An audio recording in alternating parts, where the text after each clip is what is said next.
a grateful believer in Jesus Christ. I've overcome drugs and alcohol. I struggle with depression and anxiety. And my name is Ron. Wow. Those songs were a journey for me.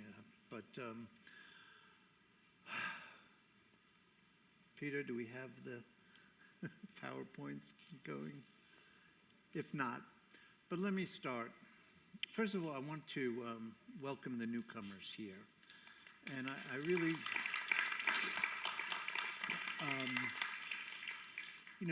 you are the most important person in the room. That's what I know, that's what I believe. Because there are a lot of times people will walk in here and their life is on the line. And if we make the connection, they come back, and if we don't, for whatever reason, then they walk out, and it really is life and death. People get here not because things are going well in their life. They typically get here because they're in pain. So, welcome. This is the emergency room. This is where you find relief. This is where you find healing, and you get to know Him. So I have been asked to do lesson 22, gratitude. And for those who are new or not familiar, there are numbers here. There are 8 principles, 12 steps, and to each principle and step, there are lessons, and there are 25. So I've been asked to do the 22nd one, which is gratitude. So don't be dismayed if you think that, oh my gosh, it doesn't relate to me. I haven't even started a step study. So everybody, gratitude is I will just say this, Jesus is the magic. There's the salvation. But gratitude is as strong as any medication out there. So if you were to do any one thing other than just coming to the Lord and surrendering to Him, having an attitude of gratitude, you cannot say enough about an attitude of gratitude. So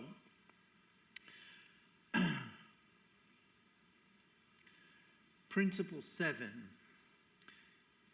goes with lesson 22. So the Bible verse is, reserve a daily time with God for self-examination, Bible reading and prayer in order to know God and His will for my life and to gain the power to follow His will. So, some of the key words here, reserve. There has to be an element of intentionality. It just doesn't happen by happenstance. When you are intentional about reserving time with the Lord, it's probably going to happen whether you just leave it to chance. So it's best if you reserve a time. That's what it says, reserve a time. That's the Lord telling us, reserve a time. Okay? With me, with God, He's saying, reserve a time. He wants us to be in relationship with Him. That's what that's what the Bible's about. A relationship with Him. So reserve a daily time. How often? Daily.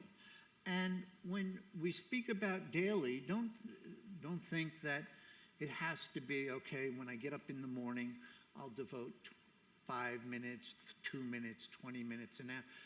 It's best if it's continuous. How about that? If you have a continuous connection with the Lord, if you're mindful of Him, reserving the day with Him as best you can. And I know we all suffer from God attention deficit disorder. We all sort of get pulled away, but when we are intentional and mindful, the likelihood that throughout the day we will have moments and times with him, establishing that connection. And it's what I call, when you say reserve, set aside time, good organization and discipline, and good orderly direction. He's giving us direction. He's telling us how to do it. And it takes discipline. Again, if we are intentional about it, it will happen. And to put this in perspective, what could be more important than having time with him? I'm on any moment-to-moment basis. What could be, would you trade, what would you trade for a moment with the Lord?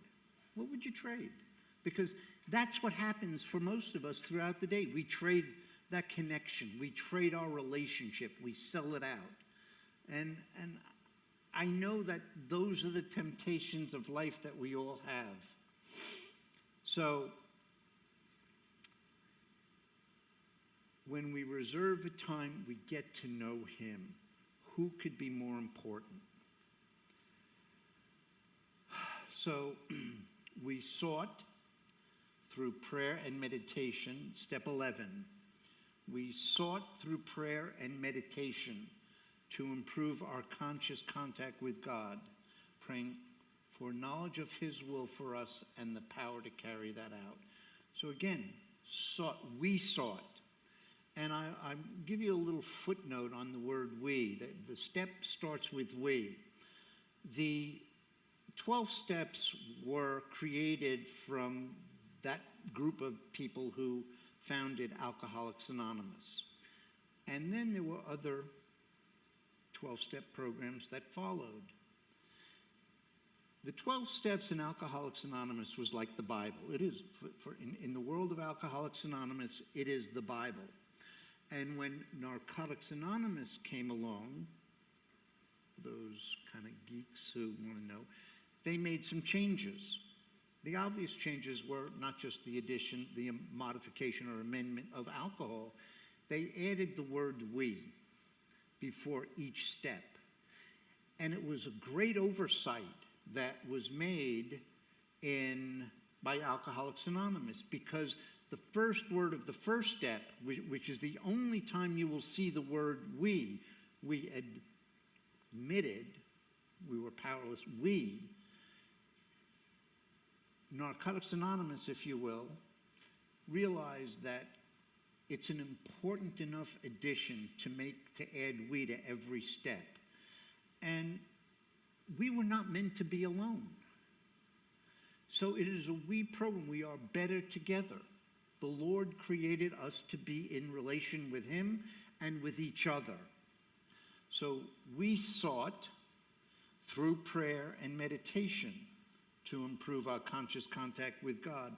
And we've just finished finishing up, I think we're either finished it or finishing up, I'm not sure, Conversations with God. Okay, great series here on Sundays.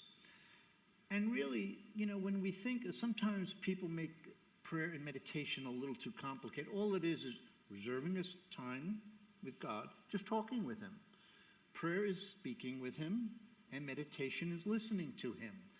And what governs the conversation is essentially our engaging his word. That's how we find out. And as we are internalizing what his word is from the Bible, or those people who will offer commentaries on the Bible, just like we get on Sunday mornings, or other such books and music, we start to understand what he's saying to us. The more we get to hear what he is saying, the more likely we will get to know him and understand what his will for us is. And so the real tragedy for a good many of us, and to one degree or another we all do it, we sacrifice the quality of our relationship. I know I do. I know that. When I'm watching a football game and I'm into it and I'm thinking, well, you could be reading the Bible. You could be listening to something that brings you closer to the Lord. You could be meditating.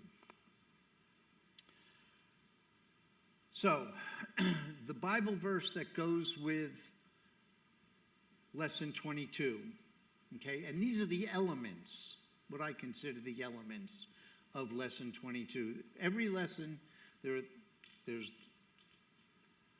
the principle, the step, and the Bible verse. The Bible verse that goes with this lesson is, "Let the message of Christ dwell among you richly, as you teach and admonish one another with all wisdom through psalms, hymns, and songs from the Spirit, singing to God with gratitude in your heart." Colossians 3:16. And a few of the songs that were played are songs that have just been with me through various parts of my life for a long time. And we get to hear the Spirit in various ways, and everybody gets to choose, but just like everybody gets to choose which church they belong to. And so we hear the message in various mediums.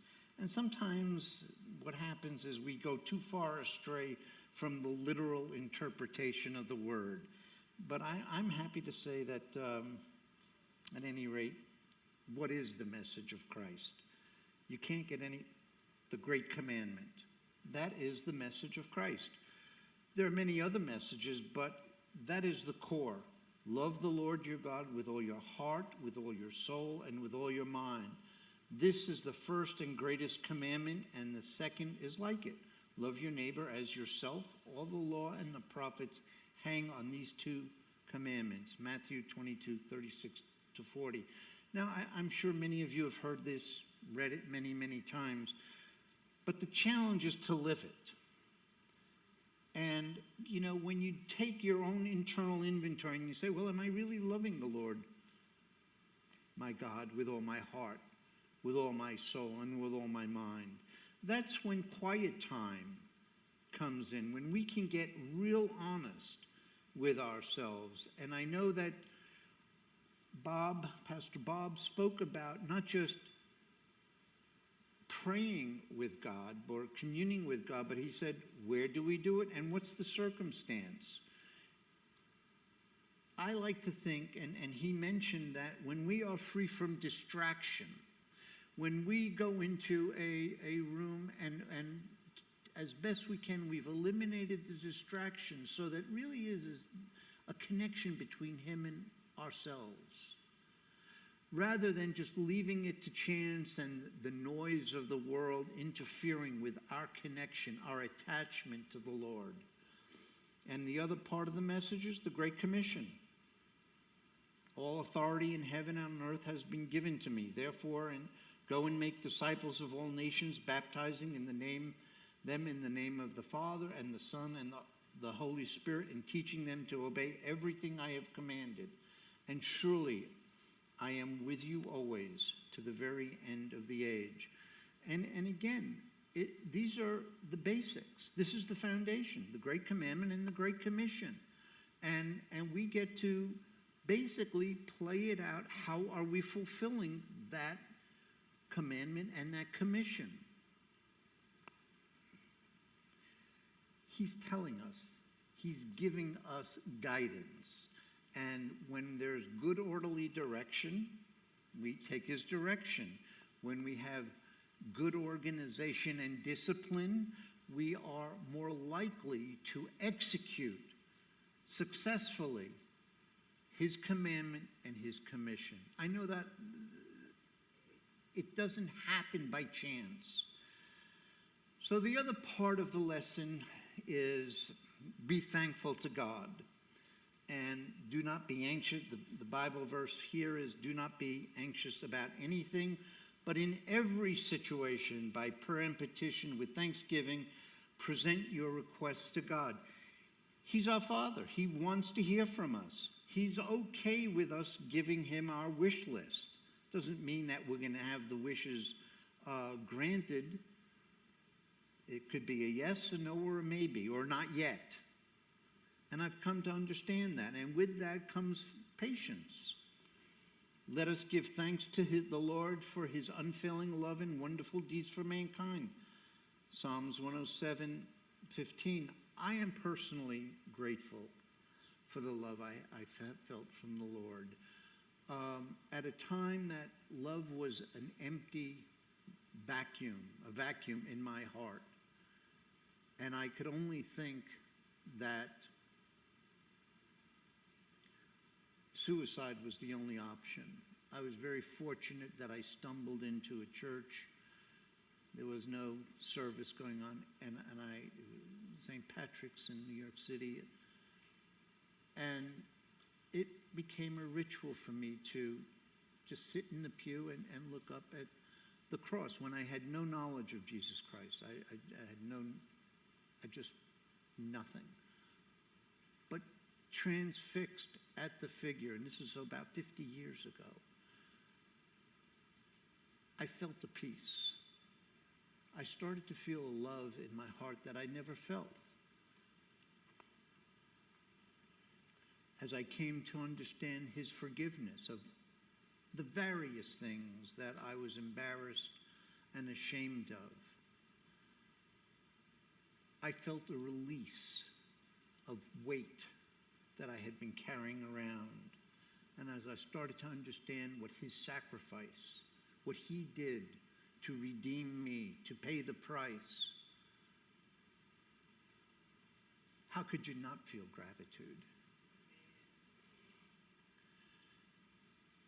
And the Bible is just a walking example of how to live. And I'm grateful for that example. The other guide in this lesson is be thankful to others. Well, let the peace of Christ keep you in tune with each other, in step with each other. None of this going off and doing your own thing, and cultivate thankfulness. Let the world of Christ, the message, have the run of the house. And from a time when I used to imagine how long it would take for my body to be discovered, because I was completely sealed off from human contact in any emotional and significant way, and thought it would be about 3 months till the landlord came and wanted his rent, to a full life. And I am very fortunate that I have a wonderful wife. And it was a journey to get there. Didn't start out that way. There were lots of trials and tribulations that I had to go through, lessons I needed to learn. And when it says be thankful to others, in this journey, there are so many angels that are prepared to come alongside you. I know that when I look back at all the angels that came alongside me, to that wonderful nun who I had sexual fantasies over before I knew she was a nun, and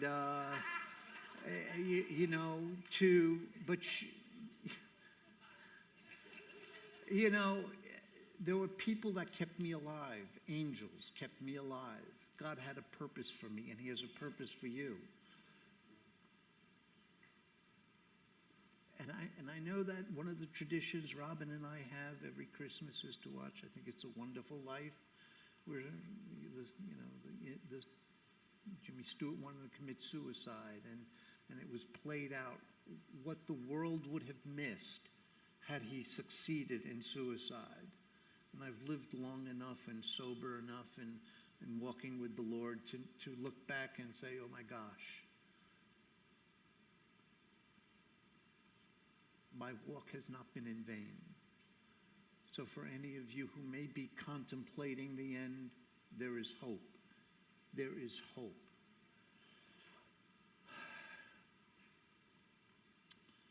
Be thankful for your recovery. As for us, we have this large crowd of witnesses around us. So then let us rid ourselves of everything that gets in the way and of the sin which holds on us. so tightly, and let us run with determination the race that lies before us. Hebrews 12:1. I have to, at a time that I'm grateful for my commanding officer when I was in the Navy, who shared with me his story of recovery. And I was dumbfounded when he did that. And he said he didn't think he was an alcoholic until his wife attempted suicide. And he asked her when she was in ICU, "Why did you do this?" And she said, "Because I can't stand living with your alcoholism, with your drinking anymore." Just as that message penetrated his soul, it penetrated mine. I heard the message he was trying to get to me. He never said, "Stop drinking." He just shared his story.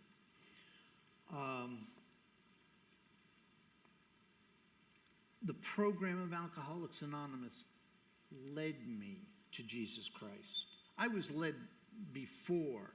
There were so many things that led me to him. That was a part of it. And I'm just grateful I got here. How different things would have been had I not. I walked through divorce, bankruptcy, the death of a child, and countless other trials and tribulations. I've been hearing a few couples recently, and I have a very orderly life these days, but it wasn't always that way. I have a very blessed life, and it's a life that has been filled with a walk with the Lord for many years.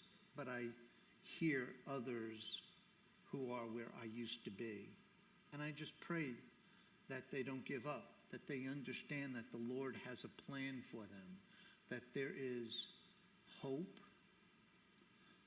Through him, he can handle anything. He is the miracle maker, and it's not just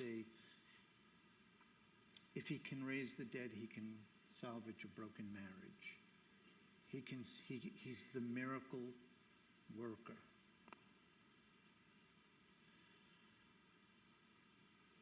It also asks to be thankful for your church. And while I have engaged many different churches of different denominations, I do have to give Saddleback Church, I've been advised not to mention it, but it was really the first church that got me hook, line, and sinker, where I was completely sold out. It was a church where I could really sink everything I had into the Lord.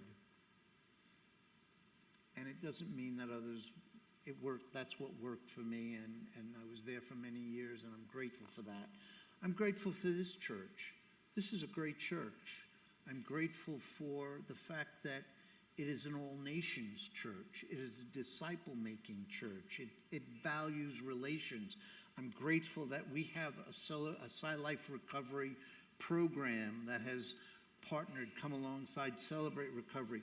These are, and that's just the tip of the iceberg of where this church wants to go. I'm just so darn grateful that I'm here.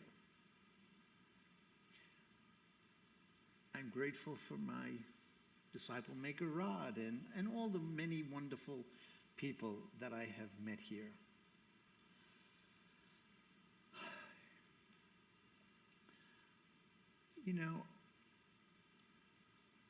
I know that sometimes you can say one word or another, and it's the difference between somebody deciding they want to keep coming back or they don't want to come back.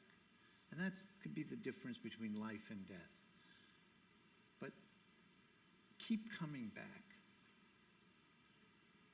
for all of us, keep coming back.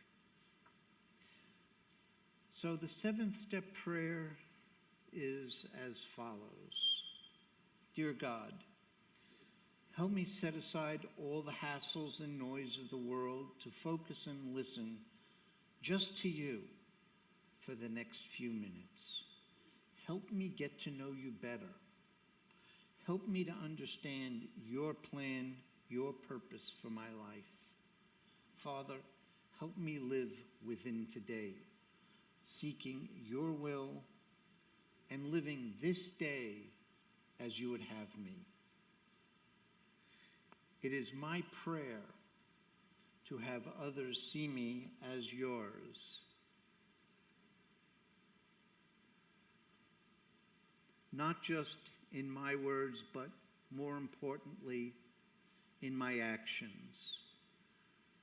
Thank you for your love, your grace, your perfect forgiveness. Thank you for all those who have placed in my life, for my program, my recovery, and my church family. Your will be done, not mine. In your Son's name I pray. Amen. Thank you so much, and peace be with you.